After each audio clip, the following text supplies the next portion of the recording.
Ok, gente, vamos lá.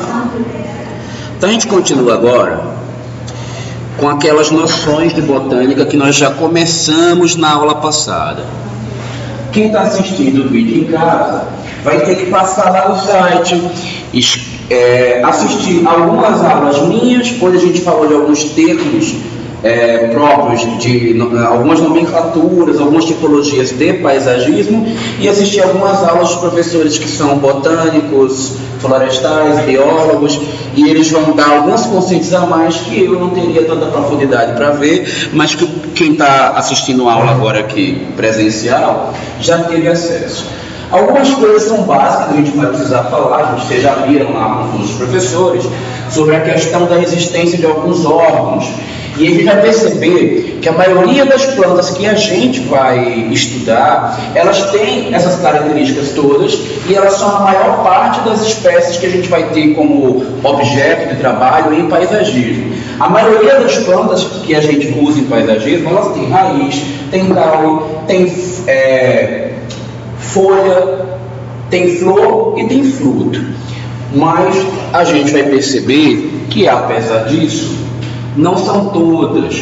Só para vocês terem uma noção, gente, aqui, ó, dentre aquelas classificações que os professores passaram para vocês que a gente assistiu na aula agora, vocês vão perceber, ó, aqui, algas verdes, na verdade, alguns livros vão colocar isso como vegetação, outros vão incluir no reino das algas, mas a gente tem uma variedade aqui, ó, de 3.800, 4.000, aí a gente vai para as briófitas, que já é o primeiro estágio de evolução considerado realmente vegetação. A gente vai ver aqui, ó, algumas com 6.000 variações, algumas somente com 100, 200 variações, 12.000. Aí vamos ver as pteridófitas, que é aquelas que eu falei para vocês, ó. Essas briófitas, gente, são as plantas, são representadas, na verdade, pelos musgos, tá? E assemelhados, só para vocês terem na cabeça a ideia do que é cada um desses grupos que eu estou falando. Então aqui a gente está falando de briófita, estamos falando de musgos e assemelhados. Pteridófitas, vai ficar até gravado aqui a correção que do assunto que o Ademar perguntou. Aí a gente vai ver musgos, avencas, samambaias. A gente vai ver aqui, ó, 1.200, 11.000 variedades.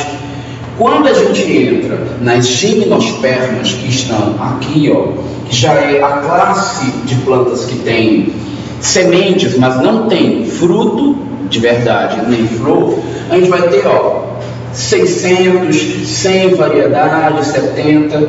Entrou aqui nas magnoliofitas, que eu não sei falar esse nome direito, que são as plantas que possuem flores e frutos, já temos 260 mil espécies diferentes. Então, gente, a grande maioria do reino vegetal são angiospermas, que são plantas que têm flor e fruto. Como eu não sei se isso ficou claro, e os biólogos falam numa linguagem que tem uma complexidade, uma quantidade de detalhes que não é tanto do nosso interesse na arquitetura, eu vou simplificar um pouquinho e reforçar para vocês aquele papo que o professor já falou para vocês, para ficar bem claro.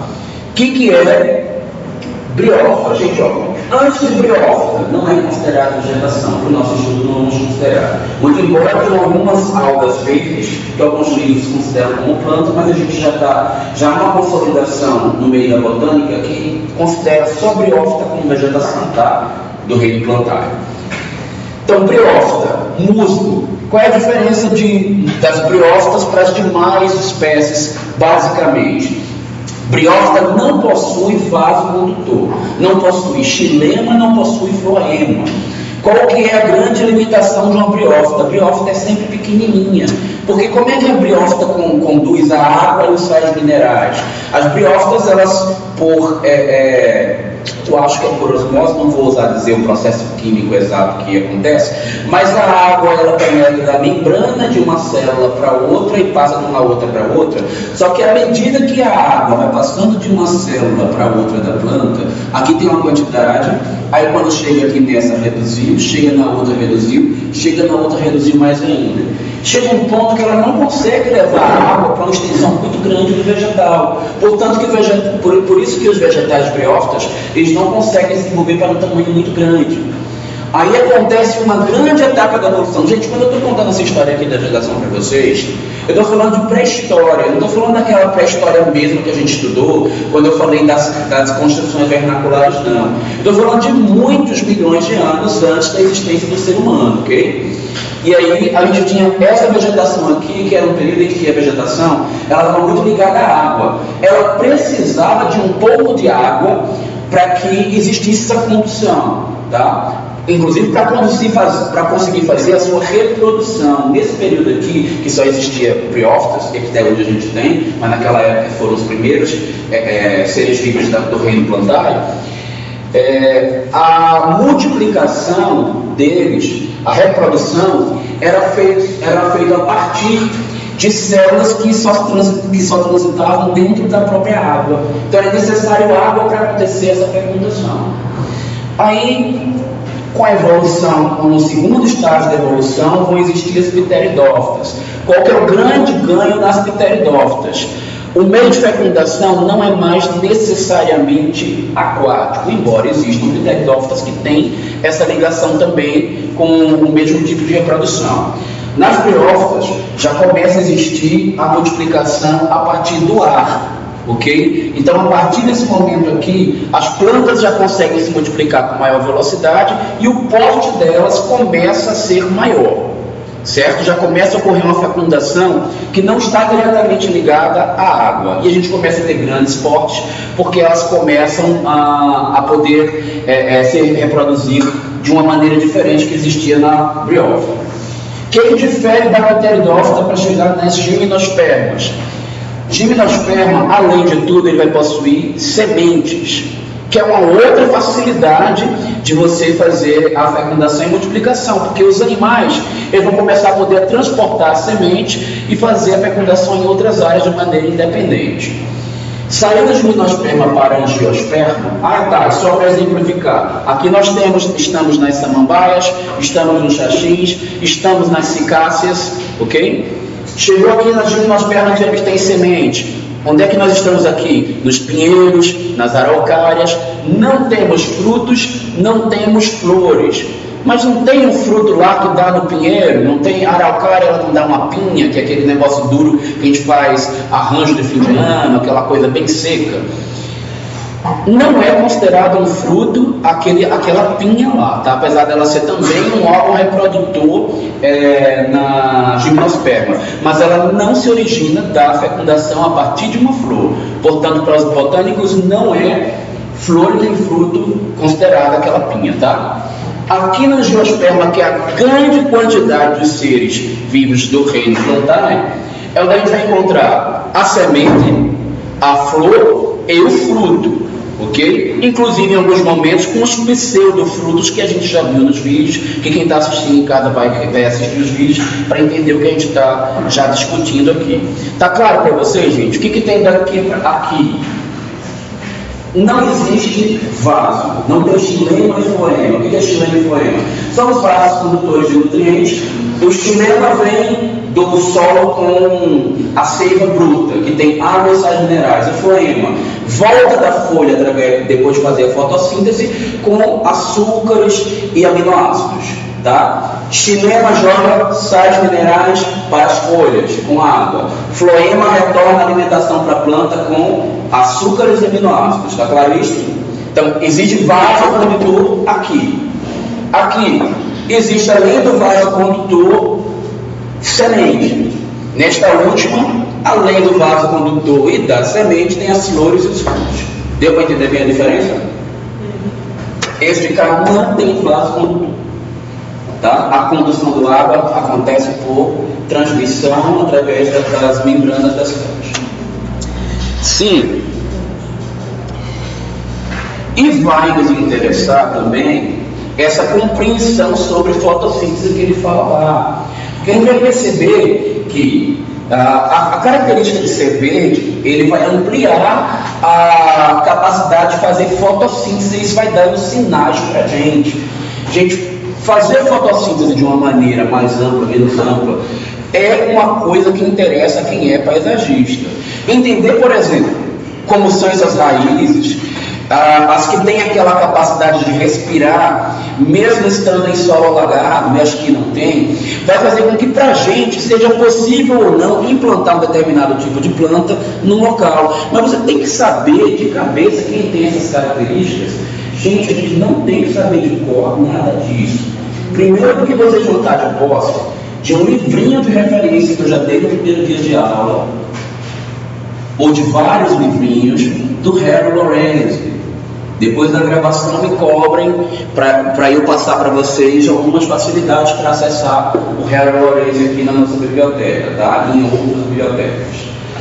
Aí eu explico para vocês melhor. O Harry é um, tá? Mas tem vários livros de botânica e vários livros de paisagismo que a gente tem acesso, que lá tem as características, a maneira de implantar. Só que existem algumas características que a gente vai encontrar numa planta. E quando a gente observa a mesma morfofisiologia em outro vegetal, a gente vai perceber que os comportamentos são semelhantes. Então, quando você entender em linhas gerais, como que um vegetal se comporta e procurar outro semelhante, ao invés de você saber tudo que existe na natureza, você vai assimilar comportamentos parecidos e só tentar compreender o que tem de diferente de uma vegetação para outra. E é o meu objetivo aqui. Eu não tenho conhecimento profundo de botânica, portanto não posso estar passando para vocês. Mas o que eu já experimentei bastante que vai ser importante para vocês. O que normalmente dá certo na implantação e quais tipos de problemas de adaptação que ele sofre para condicionar a vegetação ao elemento construído, à edificação, ao clima do local que você vai colocar. E para isso a gente precisa conhecer algumas espécies. Só pelo fato de você analisar a taxonomia, que a gente precisou pular, mas a gente vai rever o vídeo na aula que vem, você já começa a perceber que pelo fato de ele estar em uma determinada família, aquele grupo de plantas que são diferentes, eles vão observar, vão obedecer um comportamento muito parecido de assimilação na exposição ao sol, de multiplicação, de aceitar mais água ou menos água, de conseguir fazer transporte com ela ou não, dela ter flor ou não ter flor, dela ser suscetível ao inseto ou não, ser venenosa ou não. Então há uma frequência de informações que costuma induzir a gente a pensar que determinadas plantas têm comportamentos semelhantes, e é isso que eu quero que vocês peguem, porque uma vez que você captar, opa, peguei essa informação dessa planta, ela tem esse dado que eu estudei lá, que significa que ela é uma planta árida. A maioria das outras plantas que tiverem essa informação semelhante vai ter comportamento parecido, mas óbvio que a gente vai ter que ficar atento às exceções. E é isso que interessa no nosso estudo aqui em relação a isso tudo. E aí, o que vai interessar para a gente especialmente, gente? Diferenciar principalmente o que é uma planta que vai servir para ser exposta a pleno sol e a meia sombra. Logicamente, não são essas duas diferenças que fazem com que uma coisa seja mais adequada ou menos adequada. Mas como os livros separam quem é pleno sol e meia sombra como classificação principal da adaptação, a gente vai estudar diferente, em momentos diferentes, quem é adaptado ao pleno sol e quem é adaptado à meia sombra. E vamos também ver outras características adaptativas e multiplicativas da planta, como por exemplo, se ela gosta mais de água, menos de água, você pode quebrar e fazer ela por autarquia, por estaquia, tá? Então o que a gente vai fazer agora? Nós vamos começar a estudar essas duas subdivisões. Para que os textos não fiquem muito extensos, eu vou dividir aqui essa introdução agora e vou separar os dois vídeos, um pleno sol, e aí talvez dê vários vídeos, e outras aulas só para meia sombra, ok? Então, deixa eu dar interrompida aqui.